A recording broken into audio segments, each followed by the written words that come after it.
Well, it's about that time that I give you another 2015 NFL mock draft. It's a 2-round version this time. All 64 picks are in the description box down below, so that way you can disseminate my thought processes at this time. Again, keep in mind that when I'm doing these mock drafts, it tends to be a combination of factors when looking at these picks. Some of them are based off of team needs. Some of them are based off of best player available. Some of it is based off of certain scenarios and how they play out.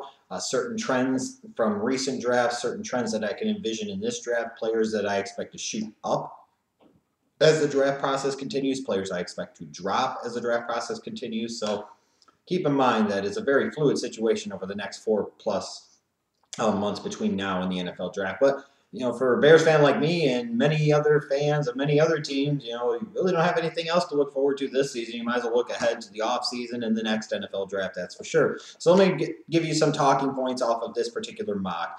First off, you notice there's a new team at number 1, and that's the Tampa Bay Buccaneers. In this case, assuming that they don't fire Lovie Smith, and even though I've advocated before that the Bucs need to draft on the defensive side of the ball, with having Lovie Smith being a defensive-minded head coach, and that will be his ultimate path to success is through the defense. Fact of the matter remains, if they got the number 1 overall pick, they have to go quarterback. They have to. And Mariota is the safer of the two. Now, is he a big-time NFL quarterback? I haven't made that determination yet. But between him and Winston, Mariota is the guy that seems to be the guy that will be a great leader, a great locker room presence, will keep himself and his nose clean. And as a result, you'd be a little more willing to tie yourself to him as your number 1 overall pick as opposed to Jameis Winston. So I've got the Bucs going with him. And then the Titans at number 2, I've got them having to go at quarterback as well with Jameis Winston. I mean, they have to. They don't have much of a choice.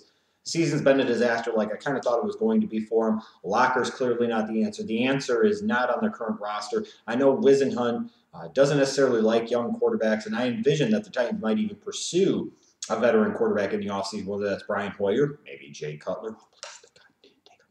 Take him, you can have him. But if they don't, and based off of this particular circumstance in this mock draft, I'm only going off of the way the rosters are currently constructed. I can't really envision free agents or trade moves that will be made in the offseason. So as a result, I've got the Titans going with Winston. Some of the concerns about him off the field remind me somewhat of what was around Cam Newton heading into that 11 draft. Maybe the Titans will hope that he's more Steve McNair and less Vince Young. But again, if they're in this position and Winston's on the board, they have to gamble. Because when you think about the Titans right now, what do you think about? You don't think about anything, and that's the problem. They have no identity, nothing that you can associate with the organization. And Winston could have that type of Cam Newton type of impact. At least when you hear about the Carolina Panthers now, you will think about Cam Newton. Some of the fans that pay more attention might think of Luke Kuechly as well, but they think about Cam Newton first and foremost. The Titans need that guy. They need that franchise piece, and they need somebody like Jameis Winston. Now, in terms of the other picks within the top 10, you'll notice that I have the Jets taking a defensive player at number 4. And I didn't do that intentionally, but that's just kind of the way it worked. Now, funny thing is they really could use an edge rusher like Shane Ray, who I think at this moment is the best edge rusher in the 2015 draft. They need a guy like him in their 3-4 defense. They need an edge rusher. And it was funny, I came back in the second round and had them take Ifo Ekpe-Olumu, the corner from Oregon. Well, again, they need that. The problem is they've drafted so much on defense over the years, and they still have all of these needs on the defensive side of the ball. And with that said, I didn't set out to do it, but when I was doing it, I was laughing my ass off because I'm like, this is the Jets. This is who the Jets are. This is the type of dumb shit the Jets would do. Leaving somebody like Amari Cooper to go number 5 to the Raiders. If the Raiders don't end up with the number 1 overall pick, then I'm okay with them giving Derek Carr another year. I'm okay with them building around him. But taking a defensive player in the top 5 is not a way you build around Derek Carr. He has no help on offense whatsoever. In this entire draft, if you want to give Derek Carr a shot, if you want to give him a chance to succeed as a starting quarterback in the National Football League, you must give him help. And you will see both of my picks for the Raiders in this mock. The first 2 are geared on the offensive side of the ball because that's where they need to be. That's where they have to be. If you're not going to take a quarterback, then you must help Derek Carr. And drafting anybody on defense in the first 3 or 4 rounds of the draft if the Raiders, regardless of the value, is moronic and idiotic. And frankly, would probably be typically what the Raiders would do. You'll see 2 offensive tackles in the top 10 that might surprise you a little bit. Ronnie Stanley going 6 to the Redskins and Clemmings going 8 to the Carolina Panthers. Both teams desperately need help on the offensive line.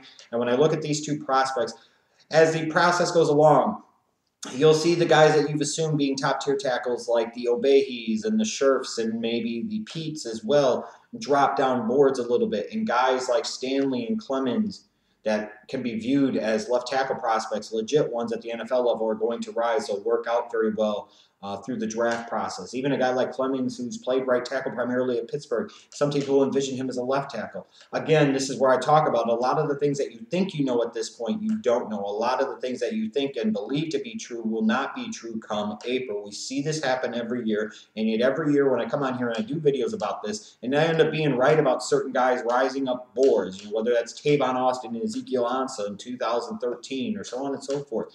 People are sitting there and saying, what the fuck are you talking about? You're crazy. Last year, if you remember, I was very high on Aaron Donald early on in the process, where most people had him as a second or third round pick. Odell Beckham was a second or third round pick. I was talking about these guys as top 10 talents.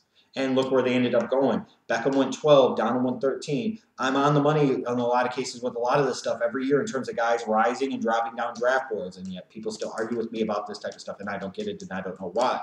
In terms of my Bears, even though I have them taking 2 linebackers, and I would love for them to end up with Shaq Thompson and Eric Kendricks, I'd be absolutely ecstatic, because I'd be like, they've got 2 big-time talents at linebacker, in my opinion. You could either run the 4-3 with those guys at linebacker, or you could flip both of them inside in the 3-4 and have perhaps the most athletic tandem of inside linebackers any 3-4 team would have in the NFL.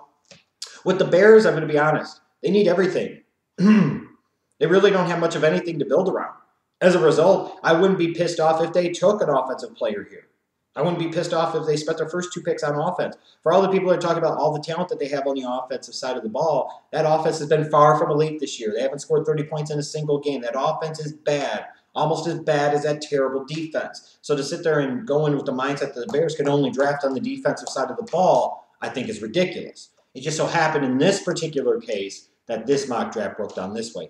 In terms of the wide receiver position, I've got 5 wide receivers going in the first round. I think this is a good wide receiver class, as I've referenced previously. I don't think it's nearly as good as 2014 in terms of the talent at the top and the depth, especially throughout the draft. But still a good wide receiver class, and some impact talents will be there in round 1 besides Amari Cooper. Jaelen Strong, Kevin White, Devante Parker, Devin Funchess. There's some wide receiver prospects that I really like in this class. But on the offensive side of the ball, the class that I really like is the running back class. You've got Gordon, you've got Gurley, who I think will ultimately both end up being late first-round picks at this point, even though Gordon, I think, could rise as the process goes along. But, man, if you need a running back, either it's a primary or secondary need, the second and third round is going to be loaded. You will notice I think I have 6 running backs going in round 2, and there will be several more going in round 3. This is a really deep running back class, much better than the past couple of seasons. If you need running back help, this is a great draft for you, and this is going to be a great draft to get that help. So again, you can look at my 2-round mock down below and let me know what you think.